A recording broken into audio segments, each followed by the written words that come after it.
তো আজকে আমরা নবম দশম শ্রেণীর রসায়নের চতুর্থ অধ্যায়ের পর্যায় সারণীর যে পর্যায়ভিত্তিক ধর্ম ইলেকট্রন আসক্তি আছে সেটা নিয়ে আমরা কথা বলবো। তো কথা বলতে গিয়ে আমরা প্রথমে জানবো ইলেকট্রন আসক্তি কাকে বলে। তো ইলেকট্রন আসক্তি বলতে কাকে বলে সেটা যদি বলি আমরা ডেফিনিশন, সেটা বলা হয় যে এক মোল গ্যাসীয় পরমাণুতে একটি একটি করে এক মোল ইলেকট্রন প্রবেশ করিয়ে এক মোল ঋণাত্মক আয়নে পরিণত করতে যে পরিমাণ শক্তি উৎপন্ন হয় বা নির্গত হয় তাকে বলা হয় ইলেকট্রন আসক্তি। তো ইলেকট্রন আসক্তি একটা পর্যায়ভিত্তিক ধর্ম, আর এই ধর্মটা আমাদের পরমাণুর আকারের সাথে পরিবর্তিত হয়। অর্থাৎ পরমাণুর আকারের সাথে কিভাবে পরিবর্তিত হয়, আমরা একটা কথা বলি আয়িক বলতে আয়নীকরণ, আতে আয়নীকরণ শক্তি, ইতি ইলেকট্রন শক্তি, তো অতে তড়িৎচুম্বকতা। এটা ব্যস্তানুপাতিক হচ্ছে পরমাণুর আকার। কি? পরমাণুর আকার। অর্থাৎ পরমাণুর আকার যদি বাড়ে আয়নীকরণ শক্তির মান কমে, যদি পরমাণুর আকার বাড়ে ইলেকট্রন শক্তি কমে, পরমাণুর আকার বাড়লে তড়িৎচুম্বকতা কমে। ঠিক উল্টাটাও হবে, আবার এটা যদি কমলে তাহলে এটা বাড়বে, এটা বাড়লে এটা কমবে। এখন আমরা ইলেকট্রন আসক্তি নিয়ে একটু কথা বলি যে জিনিসটা কি। তো ব্যাপারটা কি রকম, যে যেমন আমি যদি ক্লোরিন নিই, ক্লোরিন হচ্ছে আমি গ্যাসীয় অবস্থায় নিলাম, সেখানে যদি আমি এক মোল ইলেকট্রন প্রবেশ করালাম, ক্লোরিন ধরলাম এক মোল আছে, সেটা গ্যাসেস অবস্থায় আছে, সেখানে এক মোল ইলেকট্রন প্রবেশ করাইলাম, প্রবেশ করানোর পর যদি আমি ক্লোরাইড মাইনাস ঋণাত্মক আয়ন এটা এক মোলে পরিণত করতে যে পরিমাণ কি হবে প্লাস আমার হচ্ছে এনার্জি উৎপাদন হবে। কি হবে? এনার্জি। যদি শক্তি উৎপন্ন হয় তাকে আমরা বলি ইলেকট্রন আসক্তি। ঠিক আছে? তো ইলেকট্রন আসক্তি, তো এটা যেহেতু আমরা একটু আগে দেখলাম যে আমাদের পরমাণুর আকারের সাথে সম্পর্কিত, অর্থাৎ গ্রুপের ক্ষেত্রে, গ্রুপ বলতে পর্যায়সারণী উপর থেকে নিচে, সেখানে পরমাণুর আকার কমে, আর বাম দিকের থেকে ডান দিকে অর্থাৎ পর্যায়ে পরমাণুর আকার কি পায়? হ্রাস পায়। যেহেতু গ্রুপে উপর থেকে নিচের দিকে পরমাণুর আকার বৃদ্ধি পায়, সো গ্রুপের ক্ষেত্রে ইলেকট্রন আসক্তির মান কমে যায়। আর যেহেতু পর্যায়ের ক্ষেত্রে বাম দিক থেকে ডান দিকে গেলে পরমাণুর আকার হ্রাস পায়, তখন হচ্ছে ইলেকট্রন আসক্তির মান হচ্ছে বৃদ্ধি পায়। তো আমরা সেটা একটু দেখব গ্রুপের ক্ষেত্রে ইলেকট্রন আসক্তির সম্পর্কটা কি রকম। তো হ্যালোজেনাস মৌল বা সামুদ্রিক লবণ উৎপাদনকারী 17 নম্বর যে গ্রুপ, সেটা মৌলগুলো হচ্ছে fluorine, chlorine, bromine, iodine, astatine, tennessine, এরা আছে। তো এরা হচ্ছে আমাদের হচ্ছে তেজস্ক্রিয় মৌল। তো আমরা একই জিনিস কিছু যদি বুঝি তাহলেই হবে। তাই উপর থেকে এটা গ্রুপ 17 নম্বর গ্রুপ হচ্ছে এটা 17। তাহলে উপর থেকে নিচে গেলে আকার বাড়ে ইলেকট্রন আসক্তির মান কমবে। যদি কমে তাহলে আমাদের ইলেকট্রন আসক্তির সক্রিয়তার ক্রমটা কি হবে? তার মানে fluorine, chlorine, bromine, iodine, astatine, tennessine, এটা হওয়ার কথা ছিল, কিন্তু দেখা যায় যে এটা হচ্ছে ভুল। তাহলে সঠিক কোনটা? সঠিক হচ্ছে যে ক্লোরিন, তারপর ফ্লোরিন, তারপর ব্রোমিন, তারপর আয়োডিন, তারপর অ্যাস্টাটিন, তারপর হচ্ছে কি টেনাসাইন। এটা হচ্ছে সঠিক। এখন প্রশ্ন হলো যে স্যার শর্ত অনুযায়ী, সংজ্ঞা অনুযায়ী, নিয়ম অনুযায়ী তো এটা হওয়ার কথা ছিল, কিন্তু এইখানে এটা উল্টাপাল্টা কেন হইল, ব্যতিক্রম কেন হইল, সেই জিনিসটাই আমরা এখন ব্যাখ্যা করব। তো আমি একটু ফ্লোরিনের একটু কাঠামো আঁকি। ফ্লোরিন দ্বিতীয় পর্যায়ের মৌল, প্রথম পর্যায়ে 2টা, দ্বিতীয় পর্যায়ে 2, 4, 6, 7টা আছে। 7, 9, ফ্লোরিন যেহেতু 9টা আছে, তাই না? n ইকুয়াল এখানে হচ্ছে 2। আর ক্লোরিন যদি ধরি আমি, প্রথম পর্যায়ে আছে 2টা ইলেকট্রন, দ্বিতীয় পর্যায়ে আছে 8টা, 4, 6, 8, এবং তৃতীয় পর্যায়ে আছে 7টা, 1, 2, 3, 4, 5, 6। এবং n ইকুয়াল এখানে হচ্ছে 3। এরপর যদি আমরা ব্রোমিনের কথা চিন্তা করি, প্রথম পর্যায়ে আছে 2টা, দ্বিতীয় পর্যায়ে আছে 4টা, 6টা, 8টা,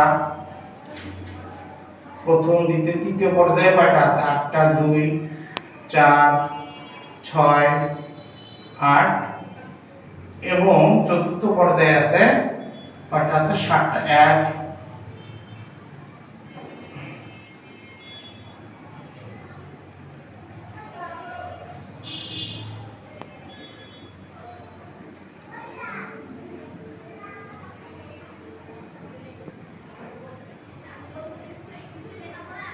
এখানে 1 2 3 4 n ইকুয়াল আছে কি 4 শক্তি স্তর।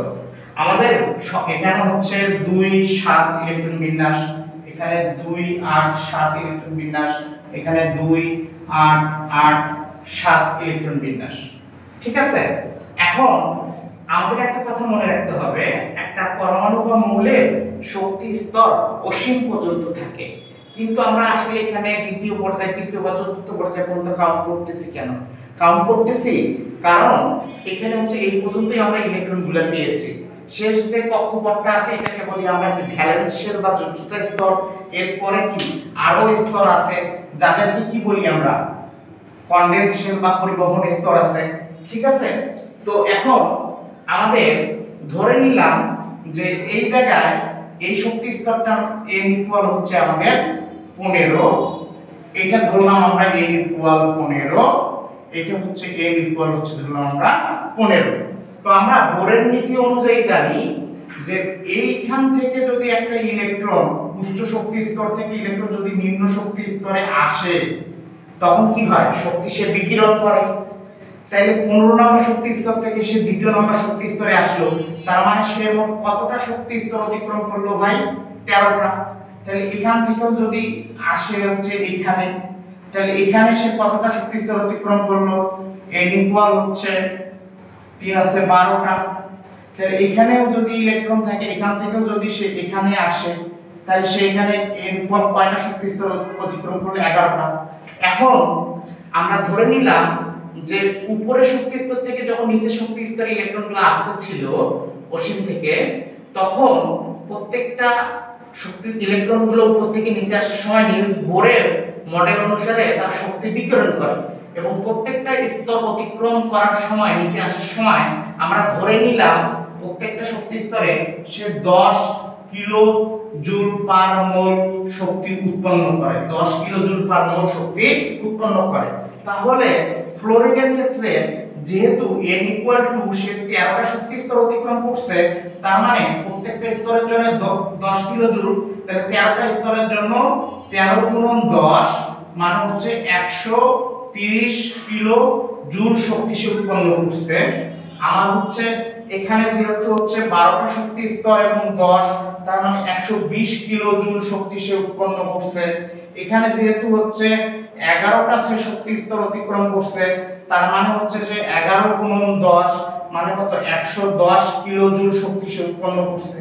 তাহলে স্বাভাবিকভাবে সংজ্ঞা অনুযায়ী, নিয়ম অনুযায়ী তো আমরা দেখতে পাচ্ছি যে আমাদের ফ্লোরিনের শক্তি পাচ্ছি আমরা 130 কিলো জুল, আমরা ক্লোরিনের পাচ্ছি হচ্ছে 120 কিলো জুল, ব্রোমিনের পাচ্ছি আমরা 110 কিলো জুল। তাই তো এটাই সঠিক হওয়ার কথা ছিল, ফ্লোরিন, ক্লোরিন, ব্রোমিন এরকমই তো সঠিক হওয়ার কথা ছিল, কিন্তু এটা সঠিক না, এটা হচ্ছে ভুল। তাহলে কেন? কারণ হচ্ছে ব্যাপারটা হচ্ছে এরকম, ফ্লোরিন দ্বিতীয় পর্যায়ের মৌল হয় এবং এর শেষ কক্ষপথে 7টা ইলেকট্রন থাকে, সর্বোচ্চ থাকতে পারে দ্বিতীয় পর্যায়ে 8টা ইলেকট্রন, কিন্তু আছে 7টা।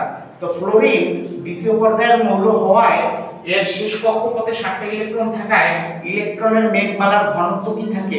খুবই বেশি থাকে, যার কারণে আগমনকারী যে ইলেকট্রনটা, এটাও তো নেগেটিভ, এই আগমনকারী ইলেকট্রন যখন এই শক্তি স্তরে আসতে যাচ্ছিল তখন এই ইলেকট্রনগুলো একে কি করছিল?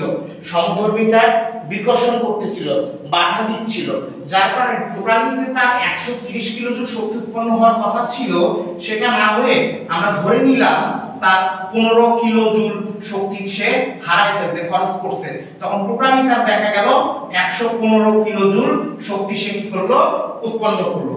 কিন্তু ক্লোরিনের বেলায় কি হইল, ক্লোরিনের দেখেন, ক্লোরিনের শেষ কক্ষপথে প্রথম দ্বিতীয় তৃতীয়, এখন তৃতীয় কক্ষপথে কতটা ইলেকট্রন থাকতে পারে, 2n² আপনি জানেন, 2 গুণন 3 মানে হচ্ছে কত, 2 গুণন 9 মানে হচ্ছে 18টা থাকতে পারে। তৃতীয় শক্তি স্তরে কয়টা ইলেকট্রন থাকতে পারে, ক্লোরিনে 18টা। তো ঘটনা হলো যে ক্লোরিন তৃতীয় পর্যায়ের মৌল এবং তার শেষ কক্ষপথে ইলেকট্রন আছে 7টা, কিন্তু তৃতীয় পর্যায়ে ক্লোরিনের ইলেকট্রন ধারণ ক্ষমতা হচ্ছে 18টা। যেহেতু এই যে অসীম থেকে আগমনকারী ইলেকট্রন ক্লোরিনে আসবে এবং ক্লোরিনের তৃতীয় পর্যায়ে ইলেকট্রন মেঘমালার ঘনত্ব খুব কম থাকায় আগমনকারী ইলেকট্রনের প্রতি তারা কি করে, বিকর্ষণ বল খুবই কম অনুভব করে, যার কারণে তা এখানে ফ্লোরিন যেরকম তার শক্তি ব্যয় হয়েছিল এখানে তার কোনো শক্তি ব্যয় হয় না। অ্যাজ এ রেজাল্ট তার যে শক্তি আমরা ধরে নিয়েছিলাম যে এক ক্লোরিনে 120 কিলো জুল উৎপন্ন হয়েছিল, তার 120 কিলো জুলই থাকে। আবার ব্রোমিন অ্যাস্টাটিক